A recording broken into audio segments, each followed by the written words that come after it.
ነገ ማለት መምጣቱ የማይቀረው ቅያማ ማለት ነው። ቅያማ ማለት ደግሞ የጅዐሉል ዊልዳነ ሺባ አይደለም ትልቅን ሰው ከዕለቱ ክብደት የመጣ ሕፃናትን ሁሉ እንዲሸብቱ የሚያደርግ ነው። ምንም ወንጀል ያልሰሩ ጨቅላ ሕፃናት በዛ ዕለት የሚሸብቱ ከሆነ ከበባድ ወንጀሎች ጋራ የሚያካክሉ ወንጀሎችን ተሸክሞ አላህ ፊት የቆመ ምን ሊሆን ነው? ፀሐይ ከመጥለቂያዋ ሳትወጣ በፊት ቅያማ አትቆምማ። የቅያም ቀን ቢገባህ ብታውቅ ኖሮ መከራውን ልኩን ብትረዳው ኖሮ ህይወት በቃኝ ብለህ ከልጅና ከቤተሰብ ከሀገር ሸሽተህ ጫካ ገብተህ ዒባዳ በማድረግ ታሳልፍ ነበረ። የቅያማ ቀን ከክብደቱ የመጣ ግዙፉ ትልቁ ሰማይ ተሰባብሮ ተሰነጣጥቆ የሚወገድበት ቀን ነው። የቅያም ቀን ከክብደቱ የመጣ ምንም የማያውቁ ሕፃናት መሃል አናታቸው የሚሸብትበት ቀን ነው። ሽበት ጣል ማድረግ ብቻ ሳይሆን ወተሺቡ ሚንሁ መፋሪቁል ዊልዳኒ የሕፃናት አናታቸው መሃል ፀጉራቸው የሚሸብትበት ቀን። ኢነል ሐምደሊላህ ነሕመዱሁ ወነስተዒኑሁ ወነስተግፊሩሁ ونعوذ بالله من شرور أنفسنا ومن سيئات أعمالنا من يهده الله فلا مضل له ومن يضلل فلا هادي له وأشهد أن لا إله إلا الله وحده لا شريك له وأشهد أن محمدا عبده ورسوله يا أيها الذين آمنوا اتقوا الله حق تقاته ولا تموتن إلا وأنتم مسلمون يا أيها الناس اتقوا ربكم الذي خلقكم من نفس واحدة وخلق منها زوجها وبث منهما رجالا كثيرا ونساء واتقوا الله الذي تساءلون به والأرحام إن الله كان عليكم رقيبا يا أيها الذين آمنوا اتقوا الله وقولوا قولا سديدا يصلح لكم أعمالكم ويغفر لكم ذنوبكم ومن يطع الله ورسوله فقد فاز فوزا عظيما أما بعد فإن أصدق الحديث كتاب الله وخير الهدي هدي محمد صلى الله عليه وعلى آله وأصحابه وسلم تسليما كثيرا وشر الأمور محدثاتها فإن كل محدثة بدعة وكل بدعة ضلالة وأوصيكم ونفسي بتقوى الله يا عباد الله فاتقوا الله تعالى حق التقوى يا الله باروچوي الله ያዛችሁን በመታዘዝ የከለከላችሁን በመከልከል ሁሌም በሁሉም ጉዳይ ላይ በሁሉም ቦታ ላይ ጌታ አላህን የሚገባውን ፍራቻ ፍሩት። ለአኺራችሁ ስንቅ ያዙ። ከስንቆች ሁሉ በላጭ ስንቅ አላህን ተባረከ ወተዓላ መፍራትን። የአላህ ባሮች ሆይ ጌታ አላህ ሲመክረን ሲገስጸን ያ አዩሃ አለዚነ አመኑ እተቁላህ ወልተንዙር ነፍሱም ማ ቀደመት ሊገድ ወተቁላህ ኢነላህ ኸቢሩን ቢማ ተዕመሉን ብሎናል። እናንተ በአላህ ያመናችሁ በመልእክተኛው የምታምኑ በአኼራ የምታምኑ ሰዎች ሆይ አላህን ፍሩ። እያንዳንዷ ነፍስ ለነገ ምን እንዳዘጋጀች ወደ አኼራ አስቀድማ ምን እንደሸኘች ትመልከት፣ ታስብ፣ ራሷን ትጠይቅ ብሎናል። አሁንም መልሶ ደግሞ በአንድ አንቀጽ ወተቁላህ ብሏል። ድጋሚ አላህን ፍሩ። አላህ ተባረከ ወተዓላ የምትሰሩትን በሚገባ ያውቃል፣ ከሱ የሚደበቅ ነገር የለም ብሎናል። ወልተንዙር ነፍሱን ነፍስ በሙሉ ያንዳንዱ የሰው ልጅ ለነገ ምን እንደሰራ ይመልከት፣ ራሱን ይገምገም ብሏል። ነገ ማለት መምጣቱ የማይቀረው ቅያማ ማለት ነው። ቅያማ ማለት ደግሞ የጅዐሉል ዊልዳነ ሺባ አይደለም ትልቅን ሰው ከዕለቱ ክብደት የመጣ ሕፃናትን ሁሉ እንዲሸብቱ የሚያደርግ ነው። ምንም ወንጀል ያልሰሩ ጨቅላ ሕፃናት በዛ ዕለት የሚሸብቱ ከሆነ ከበባድ ወንጀሎች ጋራ የሚያካክሉ ወንጀሎችን ተሸክሞ አላህ ፊት የቆመ ምን ሊሆን ነው? አላህ ተባረከ ወተዓላ ከብዙ መቶ ዓመታት በፊት ቅያማን አስጠንቅቆናል። ኢቅተረበት ሳዓቱ ሰዓቲቱ ቅያማ ቀረበች። አታ አምሩላህ የአላህ ተባረከ ወተዓላ ትእዛዝና ውሳኔ መጣ። ፈላ ተስተዕጅሉህ የታለ ያላችሁ አትቻኮሉ። መጣ መምጣቱ አይቀርም ተብለናል። ነቢዩም ዓለይሂ ሰላቱ ወሰላም ቡኻሪ ሌሎችም በዘገቡት ሐዲስ ፀሐይ ከመጥለቂያዋ ሳትወጣ በፊት ቅያማ አትቆምማ። ቅያማ ሲቀርብ ፀሐይ ነገሮች ሁሉ ተገለባብጠው በተለመደው መውጫዋ መውጣቷ ቀርቶ በምዕራብ በኩል ተመልሳ ትወጣለች። ከነገሮች መቃየር አንፃር ይህ ባለንበት ዘመን አይሆንም ተብሎ አይጠበቅም። ብዙ ማይሆኑ የማይመስሉ ነገሮች በዘመናችን ምድር ላይ እየተከሰቱ እየታዩ ነው። ፀሐይ ከመጥለቂያዋ ተመልሳ ስትወጣ ይህን ለውጥ ሲያዩ የሰው ልጆች በሙሉ በአላህ ያምናሉ አሉ ነብዩ ሰለላሁ ዐለይሂ ወሰለም። ይህ ደግሞ ሒነ ላ የንፈዑ ነፍሰን ኢማኑሃ ለም ተኩን አመነት ሚን ቀብል አው ከሰበት ፊ ኢማኒሃ ኸይራ። ቅያማ ሲቀርብ ነገሮች ሲለዋወጡ ፀሐይ ተመልሳ ከመጥለቂያዋ ስትወጣ ሰዎች ተደናግጠው በአላህ ሲያምኑ ለስሙ አምነው የነበሩም ወደ መልካም ሥራ ፊታቸውን ሲያዞሩ የዛኔ የሚደረግ ለውጥ ምንም አይጠቅምም አሉ ነብዩ ሰለላሁ ዐለይሂ ወሰለም። ማመን ያለበት ዛሬ ነው ማመን ሊያምን የሚገባው። ኸይር ሥራ መስራት ያለበትም ዛሬ ነው ሊሰራ የሚገባው። ጊዜያዊ ክስተቶች አስደንግጠውት ሳይሆን ቀድሞ የተነገረውን አምኖ መዘጋጀት አለበት። በእርግጥ ቅያማ ትቆማለች አሉ ነብዩ ሰለላሁ ዐለይሂ ወሰለም። ሁለት ሰዎች አንዱ እየገዛ ሌላኛው የሸጠ ጨርቅ ዘርግተው የተደራደሩ ሳለ ሳይቀባበሉት ለማየት ለማሳየት የዘረጉትን ጨርቅ ሳያጣጥፉት መሃል ላይ ቅያማ ቆሞ ይለያያሉ ብለዋል ነብዩ ሰለላሁ ዐለይሂ ወሰለም። ግብይት ላይ ያሉ ዘርግተው ያዩት ያሳዩት ያለውን ጨርቅ ተገበያይተው ሳይጨርሱ ጠቅልለው ሳያነሱ ሳይረካከቡ ቅያማ ይቆማል። ቅያማ ትቆማለች። አንድ ሰው ግመሉን አልቦ የያዘውን ወተት ሳይጠጣው መሃል ላይ ቅያማ ይቆማል ብላ የውሃ ጉድጓድ ቆፍሮ ለስኖ መርጎ ውሃ ሞልቶበት ሳይጠቀም መሃል ላይ ቅያማ ቆሞ ምድር ትጠፋለች ብለዋል ነቢዩ ዓለይሂ ሰላቱ ወሰላም። ወማ አምሩ ሳዓቲ ኢላ ከለምሒል በሰሪ አው ሁወ አቅረብ ኢነላሃ ዓላ ኩሊ ሸይኢን ቀዲር ይላል የጌታችን ቃል። ቅያማን ሩቅ አድርጋችሁ አትዩት። ነገ ነው ቅያማ፣ ተዘጋጁለት። የቅያማ ጉዳይ እንደ አይነ ቅጽበት ነው። አንድ ሰው አይኑን ጨፍኖ በሚገልጽበት ቅጽበት ቅያማ ሊቆም ይችላል። እንደውም ከዛም የቀረበ ነው አለ አላህ ተባረከ ወተዓላ። ወማ አምሩ ሳዓቲ ኢላ ከለምሒል በሰር አው ሁወ አቅረብ። አረ እንደውም ከዛም የቀረበ ነው አለ አላህ። ሁሉን ነገር ማድረግ የሚችል ነው፣ ገና ነው። ብዙ የቅያማ ምልክቶች አሉ፣ አልታዩም። ሰላም ነው ዓለም ምድር አትበሉ። የቅያማ ነገር ከአይን ቅጽበት የበለጠ ቅርብ ነው ብለዋል አላህ ተባረከ ወተዓላ። የአላህ ባሮች ሆይ ያለነው የኮንትራት ምድር ላይ ነው። ሁላችንም ከዱንያ ተራችንን ጠብቀን እንወጣለን። የሆነ ሰዓት ላይ ደግሞ ጊዜው ያበቃና አንድ ላይ ወደ አኺራ ምንሸጋገርበት ወይ በክብር ጀነት ምንገባበት ወይ ደግሞ በውርደት ወንጀለኞች ወደ ጀሃነም የሚወረወሩበት ጊዜ ይመጣል። መቼ ነው? ቅርብ ነው። ከቅያማ በፊት የቅያማ ምልክቶች አሉ። ጥቃቅንና ከበባድ የሚባሉ ታላላቅ የሚባሉ ጥቃቅን የሚባሉ የቅያማ ምልክቶች የቀረ አለ ማለት አይቻልም። ሁሉም ታይተዋል፣ አልቀዋል ማለት እንችላለን። ነቢዩ ዓለይሂ ሰላቱ ወሰላም ከቅያማ በፊት የቅያማ ምልክት ናቸው ብለው የዘረዘሯቸው መለስተኛ ምልክቶች ሁሉም ታይተው አልቀዋል ማለት እንችላለን። ምንድን ነው የቀረው? ከበባዶቹ የቅያማ ምልክቶች ናቸው የቀሩት። ፀሐይ ከመጥለቂያው መውጣት፣ የመሲሕ ደጃል መምጣት፣ ከምድር አፍ አውጥታ የምትናገር እንስሳት ብቅ ማለት፣ አንተ ሙስሊም ነህ አንተ ካፍር ነህ ያለች ሰዎች ላይ መፍረድ መሰል የሆኑ ከበባድ ለውጦች አሉ። ትልልቅ የቅያማ ምልክቶች አሉ። ጥቃቅኖቹ አልቀዋል፣ ከበባዶቹ ነው መታየታቸው የቀረው ካለን ነቢዩ ዓለይሂ ሰላቱ ወሰላም ከትልልቅ የቅያማ ምልክቶች መሃል አንዱ መታየት ከጀመረ ላፍታም አትቆየም፣ የቅያማ ጉዳይ አይቆየም ብለዋል።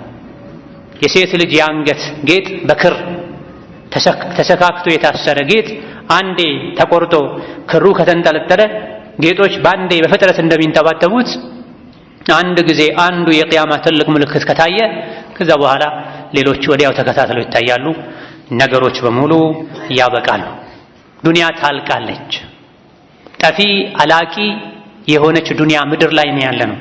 መንገደኞች ነን፣ ተጓዦች ነን። ይሄን ረስተን እዚሁ ዱንያ ላይ የምንኖር መስሎን ስለ ዱንያ አርቀን እያሰብን አኼራን ወደ ኋላ ወርውረን እየተወን አኼራችን ልናበላሽ አይገባም። በብዛት ከሚታዩ በተደጋጋሚ ከሚያስታውሱ የቂያማ ምልክቶች አንዱ የመሬት መንቀጥቀጥ፣ የምድር በእሳት መፈንዳትን። ዓለማችን ላይ የተለያዩ አካባቢዎች ላይ የእሳተ ገሞራ ችግር ይፈጠራል። በቅርብ ቀን ሀገራችን ላይ በአስደንጋጭ ሁኔታ የእሳተ ገሞራ አደጋ ተፈጥሯል። ከሀገራችን አልፎ የተለያዩ የጎረቤትም የሩቅ ሀገሮችንም ጭምር አስፈርቷል። ሰማይ ምድሩ ላይ ለውጥ አሳይቷል። የአውሮፕላን ጉዞዎች ተቋርጠዋል። ሰዎች በፍርሃት ተውጠዋል። አንዴ ብቻ ሆኖ አላበቃም። ለረዥም ጊዜ ሊቆይ የሚችል ሰውን፣ እንስሳትን፣ እጽዋትን ሊጎዳ የሚችል አደጋን አስከትሏል። ይሄ ትንሽዬ አንድ አካባቢ ላይ የደረሰ የመሬት ፍንዳታ ከሆነ ትልቁ የምድር ፍንዳታ ሲከሰት፣ ምድር ስትንቀጠቀጥ፣ ቅያማ ስትቆም ሰዎች እንዴት ሊሆኑ? ውስን ቦታ ላይ የደረሰ ፍንዳታ አካባቢውን ካጨለመ፣ ጭሱ አመዱ ብዙ ሜትሮችን ወደ ሰማይ ከፍ ካለ፣ አውሮፕላን አቅጣጫውን ከቀየረ፣ በረራ ካቆመ፣ ትልቁ የምድር ፍንዳታ የመሬት መንቀጥቀጥ ቅያማ ሲከሰት የሰው ልጆች እንዴት ሊሆኑ? የተለያየ አካባቢ ላይ የታፈኑ የእሳት ፍንዳታዎች እንዳሉ ምድር ላይ ይታወቃል፣ ይነገራል። ማናችንም መቼ ለእንደዚህ አይነቱ አደጋ ሰለባ እንደምንሆን አናውቅ። ከቆምንበት፣ ከተቀመጥንበት፣ ከተኛንበት ስር ምድር ስር ያለውን አናውቅ። ምስኪኖች ነን፣ አሳዛኝ ፍጡሮች ነን። ነገር ግን እኔ ትልቅ ነኝ፣ እኔ ብልህ ነኝ እያለን ሁሌ ራሳችንን እንሸውዳለን፣ እንታለላለን። ወጥተን በሰላም መመለሳችንን አናውቅ። ተኝተን በሰላም መነሳታችንን አናውቅ። መሽቶ እስኪነጋ እንኑር አንኑር አናውቅ። የትኛውም ሰዓት ላይ አጀላችን አብቅቶ ከዱንያ ልንወጣ እንችላለን። በምን መልኩ አናውቅ። ወማ ተድሪ ነፍሱን ማዛ ተክሲቡ ገዳ ወማ ተድሪ ነፍሱን ቢአይ አርዲን ተሙት። የትኛውም ነፍስ ነገ ምን እንደምትሰራ አታውቅ። ልናቅድ እንችላለን። የሚሆነው የኛ እቅድ ሳይሆን የአላህ ተባረከ ወተዓላ ውሳኔና ቀደር ነው። የት እንደምንኖር የት እንደምንሞት አናውቅ፣ ደካሞች ነው። ስለዚህ እንድንነቃ ዓላማችንን እንዳንዘነጋ በየጊዜው አላህ ተባረከ ወተዓላ ማንቂያ ማስፈራሪያ ይልክልናል። ወማ ኑርሲሉ ቢልአያት ኢላ ተኽዊፋ፣ ተአምሮችን አንልክም የሰው ልጆችን ለማስፈራራት እንጂ ብሏል አላህ ተባረከ ወተዓላ። ረስታችሁኛል የሰው ልጆች ሆይ አለሁኝ አትርሱኝ፣ ተጠንቀቁ፣ ለአኼራችሁ ስንቅ ያዙ እያለን ነው አላህ ተባረከ ወተዓላ። የዱንያን ጠፊነት እያስታወሰን ነው። ያላችሁት ጠፊ ዓለም ላይ ነው፣ ብላሽ ምድር ላይ ነው። ለዋናው የአኼራ ህይወት ተዘጋጁ እያለን አኼራን ረስተናል። ብዙዎቻችን ትተናል። ጠፊ ርካሽ ወራዳ በሆነችው ዱንያ ተጠምደናል። በወንጀል ተነክረናል። እርስ በርስ መቆራረጥ፣ መጨካከን፣ መበዳደል በስቷል። ይህ አያዋጣም፣ አይሻልም፣ ተው ተመለሱ ያለ አላህ በየጊዜው ምልክት እየሰጠን ነው። ይህች ምድር የደስታ የዘላለም መኖሪያ ምድር አይደለችም። ለስራ ነው የመጣችሁት። ቶሎ ቶሎ ስራችሁን ጨራርሳችሁ ወደ ቋሚ ሀገራችሁ በሰላም ተመለሱ ያለ ነው። የተለያዩ አደጋዎች፣ ምድር ላይ የሚከሰቱ አደጋዎች ጉዳት ቢኖራቸውም በሌላ በኩል ደግሞ ጥቅም አላቸው። ብዙ አይነት ጥቅም አላቸው። ከጥቅማቸው አንዱ የረሳን ሰዎችን ማስታወሻ ማንቂያ ነው። ወኑኸዊፉሁም ፈማ የዚዱሁም ኢላ ጡግያነን ከቢራ ነው ችግሩ። ለጊዜው ብቻ ሰምተን አይተን ተደናግጠን የሰማነው ያየነው ከአላህ ዘንድ የተላከልን ማስጠንቀቂያ ከአይንና ከጆሮ ተሻግሮ ልብ ላይ ጠብ ማይል ከሆነ ማስጠንቀቂያው ምንም አልጠቀመንም ማለት ነው። ወደ እሳት ወደ ገደል አትሂድ የተባለ እምቢ ብሎ ከሚሄድ ሕፃን የባሰ ሆነን ማለት ነው። ወላጅ ሕፃን ልጁን ወደ ጥፋት ወደ አደጋ እንዳይሄድ ይከለክላል፣ ይቆጣል፣ ያስጠነቅቃል። አላህ ተባረከ ወተዓላ ከዛ በላይ እኛን ወደ መጥፊያችሁ አትሂዱ እያለን፣ ተው ተመለሱ እያለን፣ ወኑኸዊፉሁም እናስፈራራቸዋለን፣ እናስጠነቅቃቸዋለን። ፈማ የዚዱሁም ኢላ ጡግያነን ከቢራ አለ አላህ። ነገር ግን ብዙዎችን ማስጠንቀቂያው ማስፈራሪያው ትልቅ አመፅን፣ ድርቅናን፣ እምቢ ባይነትን እንጂ ምንም አያመጣላቸውም፣ አይለውጣቸውም ያለን ነው አላህ ተባረከ ወተዓላ። የተለያዩ አደጋዎች፣ አስፈሪ ክስተቶች ሊያስተምሩን፣ ወደ አላህ ሊመልሱን፣ ወደ ልባችን ሊመልሱን፣ እርስ በርስ ግንኙነታችን እንድናስተካክል ሊያደርገን ይገባል። ዱንያ ማለት በፍርሃት፣ በስጋት፣ በድህነት፣ በበሽታ፣ በጦርነት፣ በመሬት መንቀጥቀጥ የተሞላች ምድር ናት። በአንድ በኩል አስደሳች ዜና ስትሰማ፣ በሌላ በኩል የሚያስደነግጥ የሚያሳዝን ዜና ትሰማለህ። አንድ ልጅ ሲወለድ ስትደሰት፣ በሌላ በኩል ሌላ ወዳጅ ታጣለህ። በአንድ በኩል ስትሰፋት፣ በሌላ በኩል ትቀደዳለች። ጠዋት ደስተኛ ነህ፣ ከሰዓት ሌላ አይነት ስሜት ይሰማሃል። ይህች ናት ዱንያ። ምንም ጠርታ በደስታ ተሞልታ አታውቅም። አላህ ሐቂቃዋን ነግሮናል። ከስሟ ጭምር ዱንያ ማለት ዝቅተኛዋ፣ ወራዳዋ፣ ቅርቢቷ ማለት ነው። ነገ የምትጠፋ ማለት ነው። ለዚህች ዱንያ ብለን እርስ በርስ ልንገዳደል፣ ልንበዳደል፣ ልንጨካከን፣ ለዚህች ዱንያ ብለን ሶላት ልናረፍድ፣ ዘካ ልንከለክል፣ ሐጅን ልናዘገይ፣ ጎረቤትን ልንበድል፣ የቲም ሐቅ ልንበላ፣ ልንጠላላ፣ ልንገፋፋ አይገባም። ቀድሞውኑ ዱንያ ትንሽ ናት ከአኼራ አንፃር። ከዚህች ከትንሿ ዱንያም ደግሞ የቀረው ትንሽ ነው። ከትንሿ ከቀረው ዱንያም ለአንተ፣ ለእኔ፣ ለአንቺ የተሰጠው በጣም ትንሽ ጊዜ ነው። የኡመቴ ዕድሜ ከ60 እስከ 70 ነው ብለዋል ነብዩ ሰለላሁ ዐለይሂ ወሰለም። በአብዛኛው የነብዩ ኡመት የሚኖረው ከ60 እስከ 70 ዓመት ነው። ከዛም ያልፉ ጥቂቶች ናቸው። አላህ ይዘንላቸው ባለ 70ዎቹ፣ አላህ ይዘንላቸው ባለ 80ዎቹ ብለዋል ነብዩ ዐለይሂ ሰላቱ ወሰላም። ጥቂት ናቸው ለማለት ነው። 70 80ን ይዞ የሚሞት ጥቂት ነው። ከዛ በፊት በወጣትነት ነው አብዛኛው የሚያልቀው። ዱንያ ወፍጮ ቤት ናት፣ የሰው ልጅን የምትፈጭ ዱንያ ወፍጮ ቤት ናት፣ ሰው የሚፈጭባት። አልፈጭም የሚል የለም፣ ይያዛል። መለከል መውት ይዘዋል። የመለከል መውት ረዳቶች፣ አጋዦች ይዙታል። ማህፀኖች ይተፋሉ፣ ምድር ትጎርሳለች። ይሁንን ታዲያ መሃል ላይ መዘንጋቱ፣ አኼራን መርሳቱ፣ ክፋቱ ምን ያደርጋል? የሰው ልጆች ሆይ ወሰን አትለፉ፣ አትበድሉ። ወሰን ማለፋችሁ ትርፉ ለእናንተው ነው፣ ግፉ ለእናንተው ነው ብሏል። ሰው የዘራውን ነው የሚያጭደው። ኸይር ልንዘራ፣ መልካም ሰው ልንሆን፣ ያንዳንዱን ቀን ሌሊት አላህ በሚወደው መልኩ ልናሳልፍ፣ ካጠፋን ቶሎ ልንመለስ ይገባናል። ዱንያ የፈተና የበላ ሀገር ናት። በተለይ አኺር ዘመን ላይ በግፍ በበደል ተሞልታለች። ግፍ በስቷል፣ ወንጀል በስቷል። ከአሁን ቀደም ተሰምተው ታይተው ማይታወቁ አይነት ጭካኔዎች፣ ወንጀሎች፣ በደሎች እየታዩ ነው። ሰላም እየጠፋ ነው። በሰላም ውሎ ማደር ከባድ የሆነ ሕፃናት እየተጨፈጨፉ ነው። የሰው አካል እንደ ሽንኩርትና ካሮት እየተቆራረጠ ነው። ሕፃናት እየተደፈሩ ነው። ሰው ከጉንዳን ከትንንሽ ህዋሳት የበለጠ ህይወቱ የረከሰበት ዘመን ላይ ደርሰናል። ብዛታቸው፣ ግዝፈታቸው ተራራና አሸዋ የሚያክል ወንጀሎች እየወጡ እየፈለጉ ነው። ከዚህ አንፃር በማንኛውም ሰዓት ላይ ከሰማይ ድንጋይ ሊዘንብብን፣ ከስር የእሳት ጎርፍ ሊፈነዳብን ይችላል። እየፈነዳም ነው፣ እያየንም። ይሄ ሁሉ ከመሆኑ ጋር ግን ለአፍታ ቆም ብሎ ራስን አስቦ ራስን ፈትሾ ልስተካከል፣ ህይወቴን ላስተካክል፣ ከአላህ ጋር ከሰው ልጆች ጋር ግንኙነቴን ላሳምር ካላለን ከድንጋይ የበለጠ ደርቀናል ማለት ነው። ثم قست قلوبكم من بعد ذلك فهي كالحجارة أو أشد قسوة። ስንሄድ ስንመጣ፣ ስንገባ ስንወጣ፣ ሲመሽ ሲነጋ ስራችን ሁሉ ወንጀል ከሆነ ቀልባችን ጨርሶ ከድንጋይ በላይ ከደረቀ መኖር ምንም አይጠቅምንም። ቶሎ ሞተን ወንጀላችንን ቶሎ ፋይሉን ብንዘጋ ይሻለናል። ሰው ምድር ላይ ሲኖር በእያንዳንዱ ዕለት ወደ አላህ ካልተቃረበ፣ ለሰው ልጆች መልካም ካልሆነ መኖሩ ምንድን ነው ፋይዳው? ከእንስሳት በታች ሆኖ መኖር ማለት ነው። እንስሳት እርስ በርስ ማይጨካከኑትን ያክል ሰው ላይ የጨከነ ነው፣ እየከፋን ነው፣ ወደ ወንጀል እየከነፈን ነው፣ እየተገፋን ነው። ኸይር ላይ መሶበር እያቃተን ነው።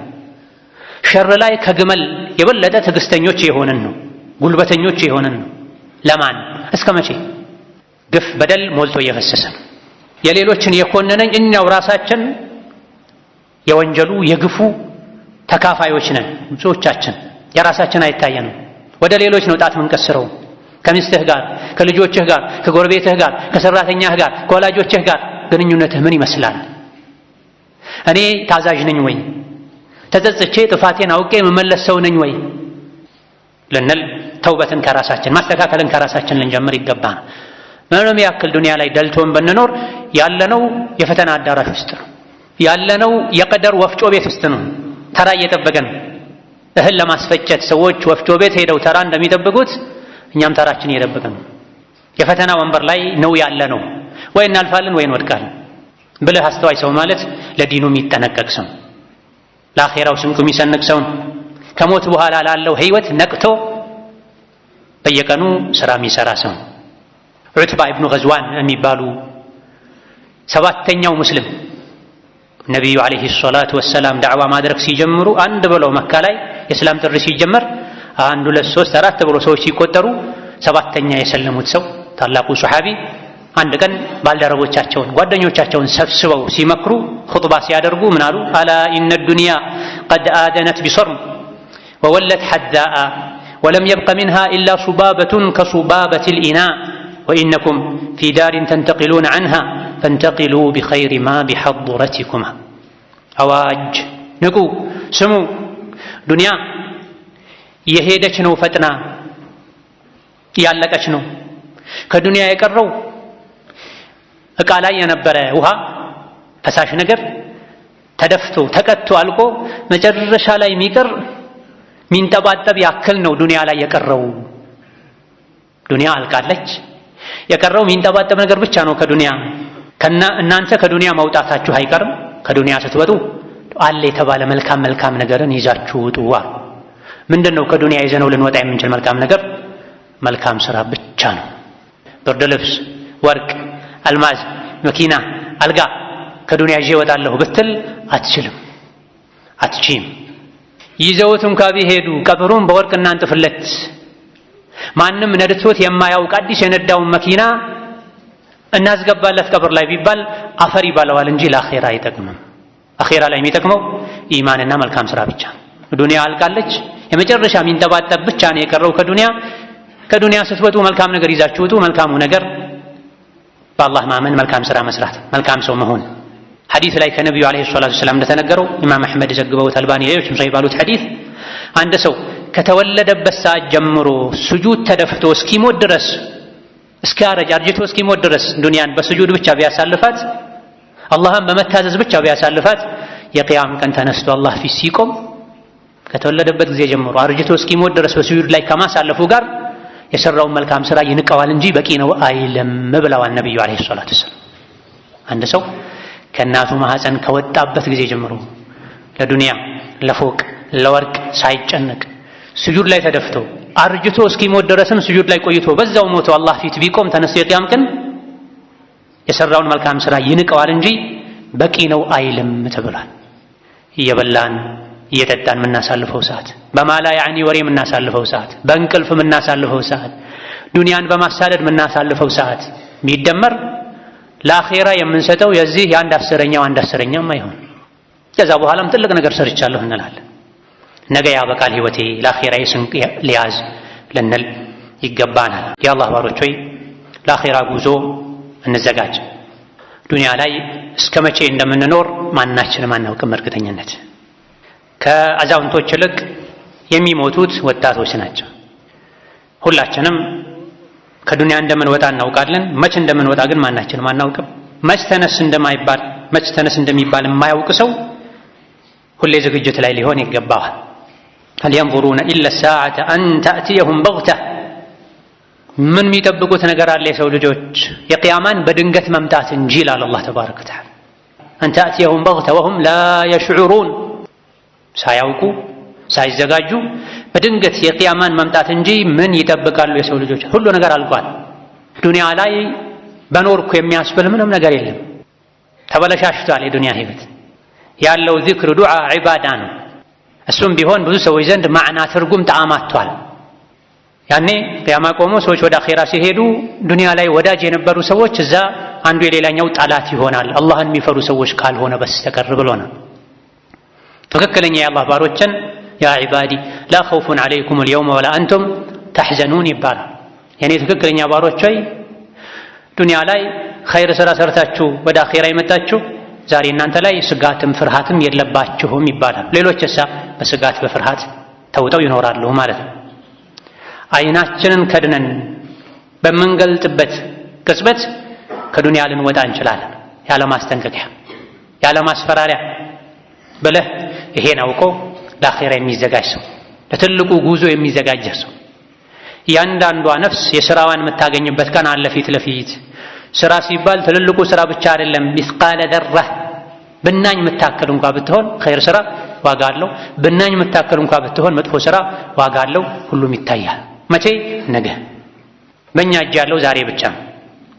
ቅድም ሐዲሱ ላይ እንደተባለው ሁለት የሚገበያዩ ሰዎች አንዱ ሊገዛ ሌላው ሊሸጥ እየተደራደሩ ሳለ ግብይታቸው ሳያልቅ ቂያማ ይቆማል፣ ዱንያ ያበቃላታል ብለዋል ነብዩ ሰለላሁ ዐለይሂ ወሰለም። ታልቦ በእጅ የተያዘ ወተት ሳይጠጣ ቂያማ ይቆማል ብለዋል ነብዩ ሰለላሁ ዐለይሂ ወሰለም። በቀደር መዳፍ ላይ ነው ያለነው። የዕለት ጉርሳችን የጎረሰን አጀላችን ምንጠብቅ ምስኪን ሰዎች ነን። ድህነትን ከምንፈራው በላይ አላህን ልንፈራ፣ የዱንያን ችግር ከምንፈራው በላይ የአኺራን ችግር ልንፈራ ይገባናል። ወተቁ የውመን ቱርጀዑነ ፊህ ኢለላህ ثم توفى كل نفس ما كسبت وهم لا يظلمون ብሎናል አላህ ተባረከ ወተዓላ። ይሄ መጨረሻ አካባቢ የወረደ የቁርአን አንቀጽ ነው። የጌታችን የአላህ ቃል ማጠቃለያ ነው ተብሎለታል። ወተቁ የውማ ቀንን ፍሩ፣ ከባድን ቀን። ምን አይነት ቀን? ክፍለ ሀገር የምትሄዱበት፣ ውጭ ሀገር የምትሄዱበት፣ እስር ቤት የምትገቡበት፣ ተቀዶ ጥገና ሐኪም ቤት የምትገቡበት አይደለም። ሰዎች እንደዚህ አይነት ቀኖችን በጣም ይፈራሉ። ከዚህ ሁሉ የበለጠ የሚያስፈራ ቀን ነው። ቱርጀዑነ ፊህ ኢለላህ፣ ወደ አላህ የምትመለሱበትን ቀን ፍሩ። ወደ አላህ ከተመለሰን በኋላስ ምንድን ነው ያለው? ثم توفى كل نفس፣ ወደ አላህ ከተመለሳችሁ በኋላ በዚህ ቀን ነፍስ ሁሉ ትወፋ ሙልት ተደርጎ ይሰጣታል። ማከሰበት የሰራችው ስራ። ወሁም ላ ዩظለሙን፣ በዛ ቀን የሰው ልጆች ምንም አይበደሉም። ኸይር የሰራ ኸይሩ አይጎድልበትም። ሸር የሰራ ብናኝን የምታክል ለምን አትሆንም? አይቀነስለትም። አላህ ተባረከ ወተዓላ አይረሳም፣ አይበደልም።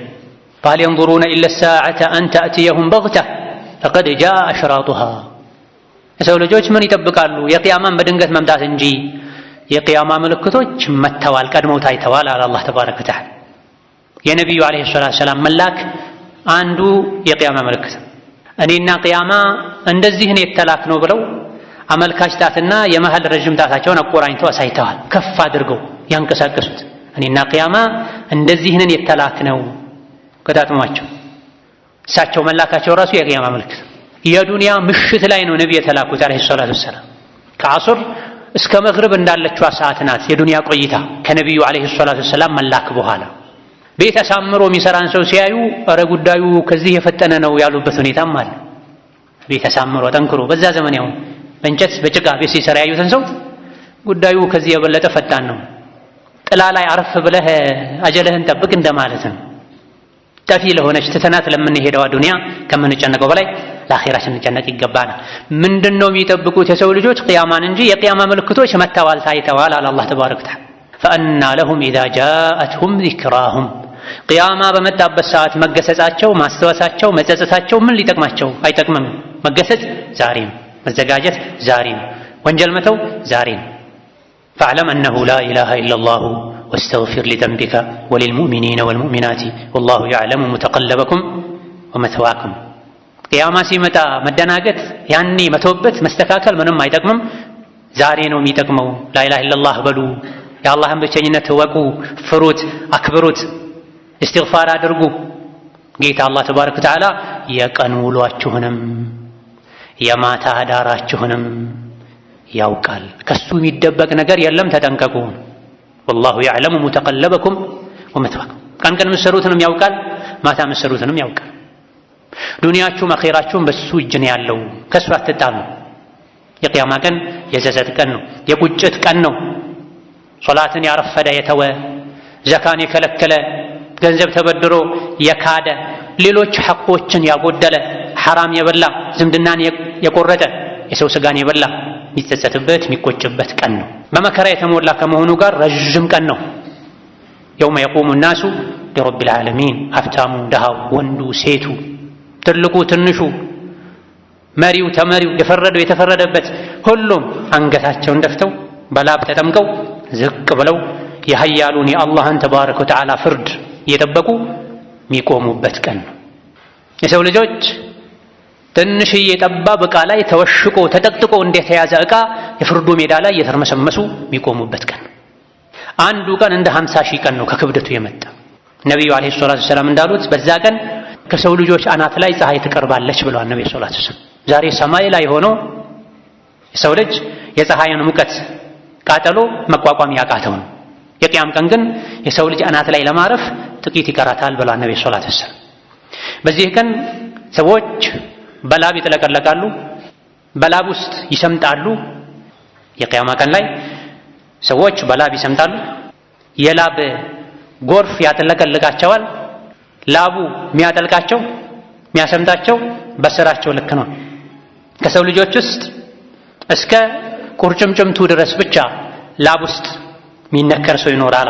ከሰው ልጆች ውስጥም እስከ ጉልበቱ ድረስ ላብ የሚይዘው የላብ ጎርፍ ውስጥ ገብቶ የሚቆም ይኖራል። ከሰው ልጆች ውስጥም እስከ ሱሪ ካበቶ ማሰሪያ ሽርጥ ማሸረጫ ስፍራው ወገቡ ድረስ ላብ የሚይዘው የላብ ጎርፍ ውስጥ የሚገኝ ሰው ይኖራል። ከሰው ልጆች ውስጥ እስከ አፉ ድረስ ላብ የሚውጠው ሰው ይኖራል አሉ አለይሂ ሰላቱ ወሰላም። እጃቸውን ወደ አፋቸው አንስተው በምልክት ያሳዩ። ወሚንሁም መን ዩልጅሙሁ አልዐረቁ ኢልጃማ፣ ላብ እንደ ልጓም አፉን የሚለጉመው የሚውጠው የሚያሰምጠው ሰው ይኖራል።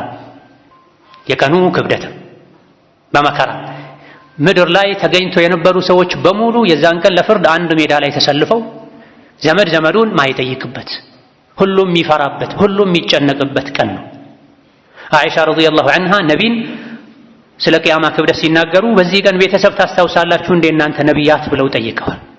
የፍርዱ ሜዳ ላይ ሥራትን ሲሻገሩ የሥራ መዝገብ ሚዛን ላይ ሲመዘን በእንደዚህ ዋና ዋና አስቸጋሪ ሰዓታት ላይ ነቢያት እንኳ ቤተሰባቸውን እንደማያስታውሱ መልሰውላታል።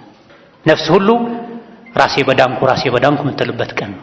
በዛ ቀን የሰው ልጆች እርቃናቸውን የፍርዱ ሜዳ ላይ እንደሚሰለፉ ነቢዩ ዓለይሂ ሰላቱ ወሰላም ሲናገሩ አይሻ ያ ረሱላላህ ወንድና ሴት አንድ ሜዳ ላይ ሆነው አንዱ ሌላኛውን እያየ እርቃናቸውን ወንድና ሴት አንድ ሜዳ ላይ እንዴት ይቆማሉ ብለው አይሻ ሲጠይቁ ነቢዩ መልሳቸው ምን ነበር? የቁርአን ቃል ነበር መልሳቸው። ሊኩል እምሪኢን ሚንሁም የውመኢዚን ሸእኑን ዩግኒህ። ዱንያ ላይ ሰዎች ስራ ፈት ስለሆኑ የሚያሳስብ የሚያስጨንቅ ነገር ውስጥ ስለሌሉ ነው እንጂ ወንድ ሴትን ዞር ብሎ ሴትም ወንድን ቀና ብላ የምታየው የቂያም ቀን ላይ እርቃናቸውን ሆነው ወንድና ሴት አንድ ሜዳ ላይ ቆመው አንዱ ወደ ሌላኛው ዞር ብሎ እንዳያ የሚያደርግ ከባድ ጭንቀት ውስጥ ላይ ነው ሁሉ የሚሆነው ብለዋል ነብዩ ሰለላሁ ዐለይሂ ወሰለም። ወንድ ሴትን ሴት ወንድን አጠገቡ ሆነው እርቃናቸውን ሆነው አንዱ ሌላኛውን እንዳያ ያደርጋል የቂያም ቀን መከራ ያሉ የውሙል ቂያመቲ ለው ዐሊምተ ቢሀውሊሂ ለፈረርተ ሚን አህሊን ወሚን አውጣኒ የውሙን ተሸቀቀት ሰማኡ ሊሀውሊሂ ወተሺቡ ፊሂ መፋሪቁል ዊልዳኒ። የቂያም ቀን ቢገባህ ብታውቅ ኖሮ መከራውን ልኩን ብትረዳው ኖሮ ሕይወት በቃኝ ብለህ ከልጅና ከቤተሰብ ከሀገር ሸሽተህ ጫካ ገብተህ ዒባዳ በማድረግ ታሳልፍ ነበረ። የቂያማ ቀን ከክብደቱ የመጣ ግዙፉ ትልቁ ሰማይ ተሰባብሮ ተሰነጣጥቆ የሚወገድበት ቀን ነው። የቂያም ቀን ከክብደቱ የመጣ ምንም የማያውቁ ሕፃናት መሃል አናታቸው የሚሸብትበት ቀን ነው። ሽበት ጣል ማድረግ ብቻ ሳይሆን ወተሺቡ ሚንሁ መፋሪቁል ዊልዳኒ የሕፃናት አናታቸው መሃል ፀጉራቸው የሚሸብትበት ቀን እጅግ በጣም የሚያስፈራ ኮስታራ በመከራ የተሞላ መከራው የሰው ልጅም በሙሉ የሚያዳርስ ቀን ነው። ከሰው አልፎ እንስሳት ሁሉ ጌታዬ ሆይ ተበድያለሁ ብለው ቀርበው እንስሳት ሁሉ ሐቃቸው የሚያገኙበት ቀን ነው። አይደለም የሰው ሐቅ የበላ ሪባ የበላ ዝምድናን የቆረጠ ሶላትን የተወ ይቅርና ቀንድ ያላት በግ ቀንድ የሌላትን ከወጋች ቀንድ ያለው በሬ ቀንድ የሌለውን ከወጋ ሐቁን የሚያገኝበት ቀን፣ በዳዮች አፈር በሆንኩ ብለው የሚመኙበት ቀን። አላህ ተባረከ ወተዓላ ምድር ላይም ከምድር ስርም ስንኖር ከሚያዝንላቸው ባሮቹ ያደርገን። ዱንያ ኸይራችንን እሱ ያሳምርልን፣ አሟሟታችንንም ህይወታችንም እሱ ያሳምርልን። እኛንም ወላጆቻችንን አላህ ይማረን። ሀገራችንን አላህ ሰላም ያደርግልን። ምድራችንን አላህ ሰላም ያደርግልን። ሀገራችንን አላህ ሰላም ያደርግልን። ምድራችንን አላህ ሰላም ያደርግልን። ከበላው ከቁጣው እሱ ይጠብቀን፣ ወደ እሱ ሳይመሽ ይመልሰን። ربنا آتنا في الدنيا حسنة وفي الآخرة حسنة وقنا عذاب النار